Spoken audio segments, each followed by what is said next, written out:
Hey, well, this is different, so we won, and I'm glad. It was good. And we needed that so that we know that we can win. It was interesting because we had a fight right down to the end. So hopefully we can simulate that in practice and in the game situations, because we're going to certainly need to continue to get better, and we're working on that. So we're hoping to have more consistency, because the game before Princeton we played, pretty well, but we lost it closely. Then we go down to Princeton, and Princeton's a nice team, really nice team, but we didn't have to lose it like that. So we come back here, so it's up and down, but we are calling on our players to demand more consistency from each other, and so that we come to expect a certain level of play. So I'm happy that we did win, and that's great. So after the Princeton game, you said you didn't see any fighters on the roster. Any what? Fighters? No, I didn't. You didn't? No. Now, are you asking me about today? Well, yeah, I was gonna say your thoughts on that today. Well, today, I didn't see any fighters the last time, and I'll tell you the truth. This time, I thought that we did. I thought that it came in all forms. I thought that it came in all forms, and it was good. It always helps when the fighting comes from the guards, but the people that make the greatest impact are the posts, like Dez and Vicky. When they rebounded with authority. They're not playing. They're willing to go down on the floor. There has to be a presence. You have to establish who you are, and that's generally that's generally the posts that do that. But the first face that everybody sees is the guards, the point guards, and so we want to have that face of courage and of pride and that never giving up. That I'll do whatever I need to do for us to get it done, and I know what that feels like, and I know what the opposing team feels like when I've sent a team out that's going to play defense, and then you start to get shaky, nervous, and you're trying to get rid of it any way you can, and we've got to impose that on others, and basically let everybody know that we got some things inside of us, and we're working hard every day to get better, and we will get better to the point where we're going to be happy and come to expect a consistent level of play from each and every person. But it's something in action. We got to work on it. Question for Candace. Can you just comment on your own game today, scoring 14 points, the highest for the team? I think it was just a team effort, swinging the ball, getting the ball in open spaces, and me making myself available for my teammates, and we just all of us working together. And Candace, you're playing a 4 spot largely against zones. In your junior college career, were you more of a strictly on the wing slasher? Tell me about kind of making that adjustment where you're catching, facing up versus maybe catching on the run.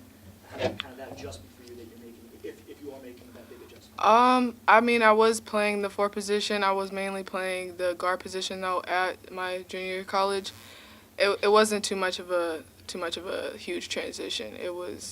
I gradually began to play the 4, so nothing too serious. Question for Leah. Did you see a level of hustle and communication on the court today from the team that you hadn't prior? Yeah, like today we worked really hard because that loss was tough. So everybody got in the gym after that, and we just worked hard. We said we're not losing this game. It was a lot of determination and heart today. Leah, your buzzer beater at the end of the 3rd quarter. You guys hadn't made a 3-pointer before that, so what kind of energy did that give the team, especially putting you guys up by 10 going into the 4th? It's just a matter of swinging the ball and finding out who's the right person to shoot that shot. So it's my teammates trusting me, and me trusting my teammates. Coach Stringer, heading into the next game against Duke this Thursday, what do you kind of plan to work on from this game, and are you excited about retiring Kathy's jersey?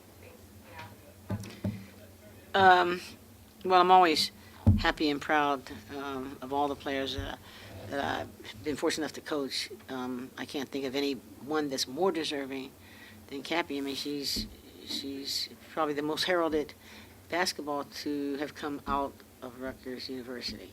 And so for her to come here means everything, and I'm hoping that she has an opportunity to spend time with this team, and I'm always happy to be a part of something that speaks to excellence at the highest level, and it's great, and it's, in particular, it's for the Duke game. So, I'm hoping that we draw from that. I just know her, and I know that she wouldn't care who we're playing, because in the heydays of Connecticut, she was the first one that stepped up. Hey, this is what I'm going to do. This is how we're going to play.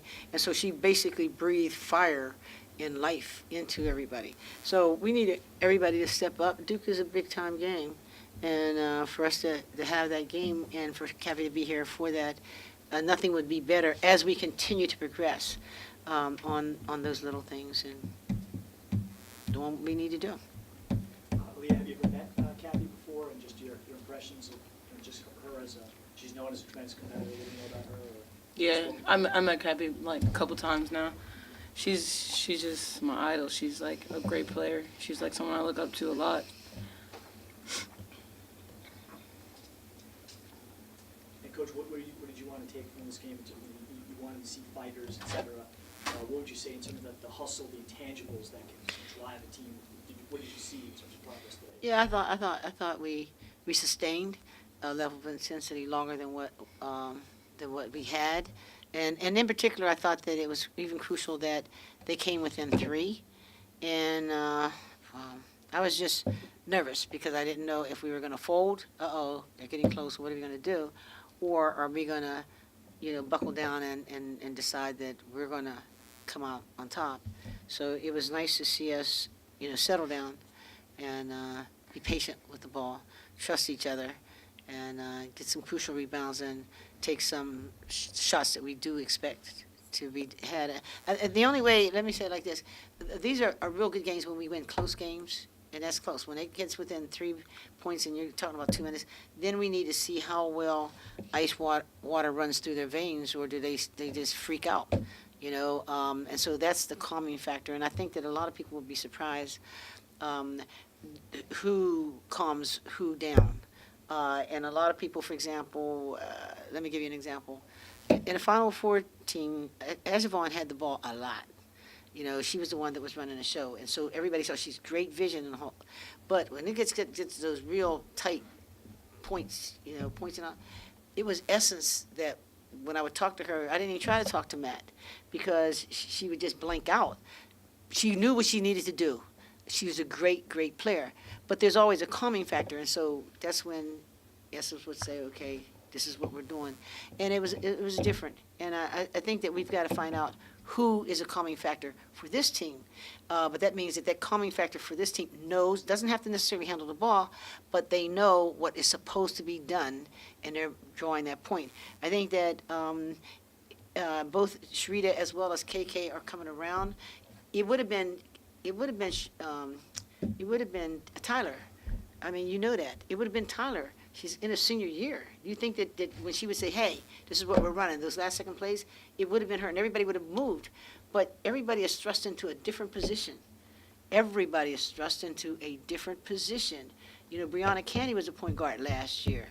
The other people that were playing some, but whether it's KK or it's, it doesn't matter whether it's KK that's handling it as a point or Sharita.